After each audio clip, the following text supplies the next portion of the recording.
যখন নাকি আমাদের রিক্সাটা চলা শুরু করে তখনই ও আমাদের মা বোনদের যে একটা মানে প্রাইভেট পার্ট থাকে সেখানে ও ইন্টেনশনালি ধরে পেছনে দৌড় দেয় এবং আমি রিক্সা থেকে নেমে যে দৌড় দিব আমার দৌড় দেওয়ার আগে সে অনেকটা দূরে চলে যায়। শোন শোন শোন, আমি একে বলি, এই যে এইখানে তুই স্বীকার করবি, তোর পর ছেড়ে দেবো। স্বীকার কর, সত্যটা বল, কালকে যা যা হইছে। আমি কিছু জানি না, শয়তানি না। কালকে তুই আরে দেখছিস কিভাবে? আরে এই যে এইদিকে কালকা দেখছি না, মানে এই কইলে আমি কালকা আপনাকে কেন অতটা ওরা ধরে? তোরে মারলাম কি কারণে? দৌড় দিলি কেন? দৌড় দিলি কেন?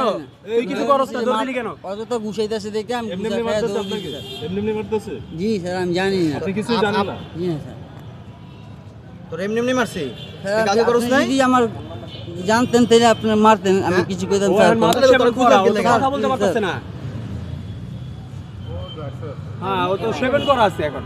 তো করে বল, ঠিক আছে, ছেড়ে দিব, পুলিশ হাতে দিব না। স্যার আমি শেষ, তোর একটা শেষ চান্স দিব, তুই এখানে স্বীকার কর, আর কোনো সময় করবি না, এটাও বলবি, ঠিক আছে? স্বীকার করলাম তোরে ছেড়ে দিব, ছেড়ে দিব। স্বীকার করলাম, আমার ভুল হয়ে গেছে। আমি জানি কালকার মতো ওই যে ওইদিকে ভিড় ছিল, আমি আইতেছিলাম, আমি জানি না কি হয়েছে, কইতাছে মারতাছে। ওই যে ভিড় রিস্কায় ভিড় ছিল, তো আমি ভিড় দিয়ে আইতেছিলাম, তো ফুদা দিয়ে আমার আপনি কিছু স্পর্শ করেছেন? জি না স্যার, আমি সুজা আপনি কি এমনি মারতেছে এই যে এত লোক?